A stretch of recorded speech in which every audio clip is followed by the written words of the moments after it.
আমাকে কি শুধু শয্যাসঙ্গী করার জন্য বিয়ে করেছেন? কথাটা শোনা মাত্রই বিস্ফারিত চোখে নীলার দিকে তাকালাম। সে বেশ নির্লিপ্ত ভঙ্গিতে বিছানা চাদর ঠিক করতে করতে কথাটা বলল। তার ভাবভঙ্গি এমন যে সে খুব সহজ স্বাভাবিক একটা কথা বলেছে। মনে হচ্ছে মনে মনে এর থেকেও কঠিন কোনো কথা বলার প্রস্তুতি নিচ্ছে সে।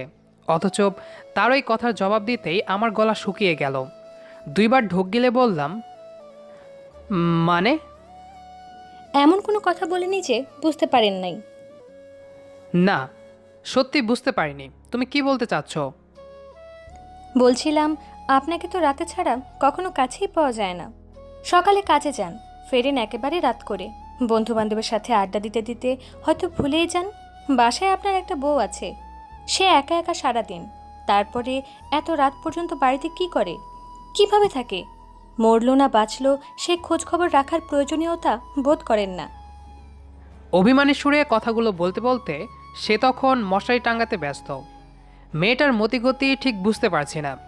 এত কঠিন কঠিন কথাগুলো সে এত সহজ সহজ ভঙ্গিতে বলছে যেন কিছুই হয়নি। সে খুব সহজ সাধারণ স্বাভাবিকভাবেই কথাবার্তা বলছে। নীলার অবশ্য অভিমান করার যথেষ্ট কারণ আছে। বিয়ে করেছি মাস ছয়েক হবে, তার ভিতর গত 2 মাস হলো ওকে নিয়ে শহরের এই ভাড়া বাসায় উঠেছি।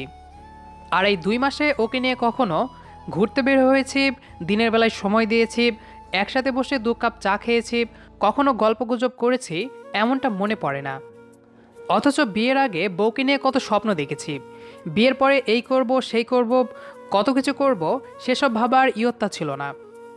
আর বিয়ের পরে নিজের কাজ কারবার নিয়ে এতটাই ব্যস্ত হয়ে গিয়েছি যে নীলা যদি মাঝে মধ্যে ফোন দিয়ে খোঁজ খবর না নিত, তবে সত্যি বেমালুম ভুলে যেতাম যে আমিও বিয়ে করেছি, আমারও বাসায় একটা বউ আছে। মেয়েটা আমার জন্য সকাল সকাল ঘুম থেকে উঠে রান্নাবান্না করে, তারপর আমাকে ঘুম থেকে জাগায়, মাঝে মধ্যে শার্ট আর টাই পরিয়ে দেয়, যাওয়ার আগে টিফিন ক্যারিয়ারে করে লাঞ্চ দিয়ে দেয়, কি কি করতে হবে কি আনতে হবে সব কিছু ঠিকঠাক বুঝিয়ে দেয়। এরপরে আমি কাজে আসার পরে মোট 3বার ফোন দেয়, একবার লাঞ্চে, একবার বিকালে, আরেকবার যখন বাড়ি ফিরতে দেরি করি তখন। আমি একবারের জন্য মেয়েটার খোঁজ নেই না। ভাবি যে রুমে ল্যাপটপ আছে, টিভি আছে, মুভি আছে, বই আছে, আরও কত কি, ওর সময়টা হয়তো কেটেই যায়।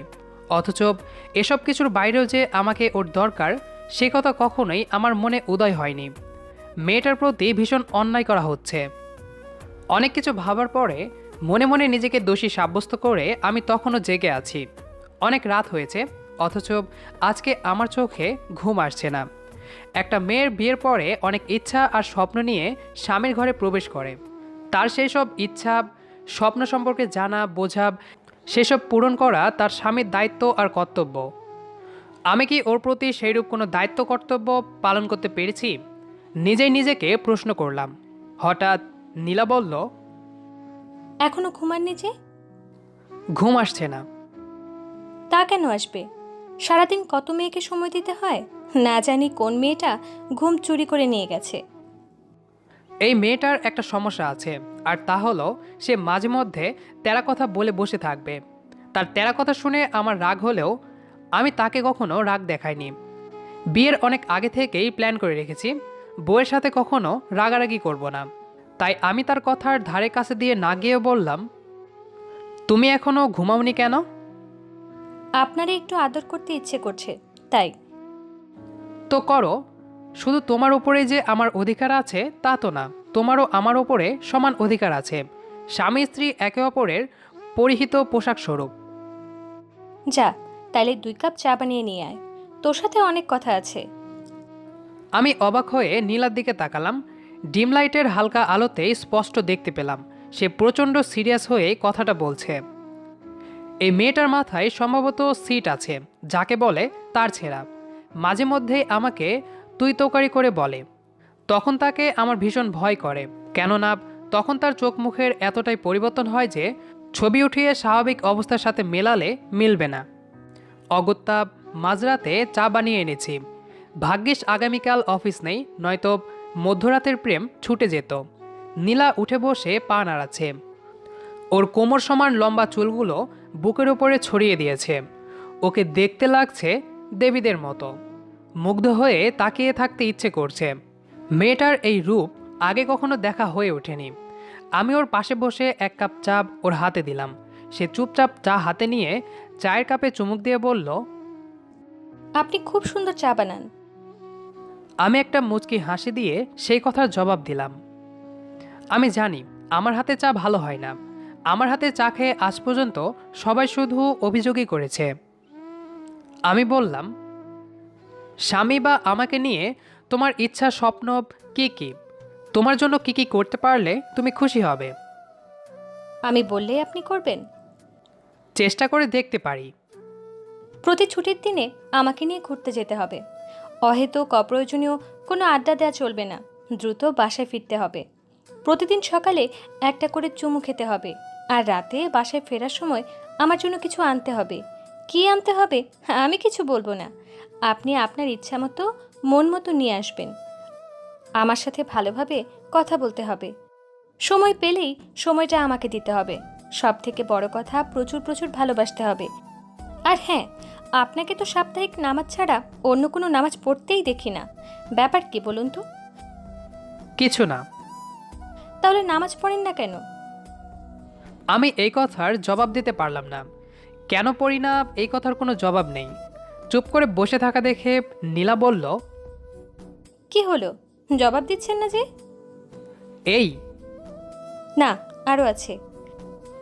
বলো। কালকে বাজার থেকে আলতা আনবেন, মেহেদি আনবেন, টিপ আনবেন। তারপরে নিজ হাতে মেহেদি আর আলতা দিয়ে দিবেন, টিপ পরিয়ে দেবেন। আবদার আর শর্ত সামান্য, তার সাথে নিয়ম করে এগুলো করা সম্ভবপর হবে কিনা জানা নেই। ভাবলাম কালকে তো অন্তত এসব কিছু করতে পারবো। আপাতত এক সপ্তাহের জন্য বাঁচা। সকালে ঘুম থেকে উঠলাম, কিন্তু তারে চুমু দিতে পারলাম না।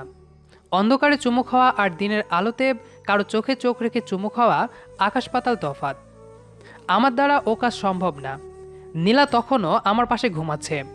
কালকে সারা রাত সে আমাকে জড়িয়ে ধরে রেখেছিল। সে ঘুমে থাকতে থাকতেই বেরিয়ে পড়লাম আলতা, মেহেদি আর টিপ কিনতে। পায়ে আলতা দেওয়া শেষে খুব যত্ন সহকারে নীলার হাতে মেহেদি লাগিয়ে দিচ্ছি। মেহেদি ছাড়া সত্যি মেয়েদের হাত আর ছেলেদের হাতের পার্থক্য বোঝা যায় না, সেটা উপলব্ধি করছি। মেয়েটা হাসি হাসি একটা দৃষ্টি নিয়ে আমার দিকে তাকিয়ে আছে। আমি তার হাতে এলেবেলে ডিজাইনে মেহেদি লাগাচ্ছি।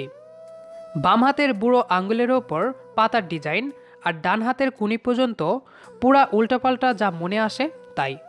ওকে ভীষণ খুশি খুশি লাগছে। ওর খুশি দেখে আমার ভেতরটা অন্যরকম এক শান্তিতে ভরে যাচ্ছে। হঠাৎ সে বলল, সকালের প্রথম কাজটাই বাকি ফেলে রেখেছেন, এভাবে হলে চলবে? না না, ও আমার দ্বারা সম্ভব না। কিন্তু আমার দ্বারা তো ঠিকই সম্ভব। গল্পটি আপনাদের কাছে কেমন লেগেছে সেটি অবশ্যই কমেন্ট করে জানাবেন।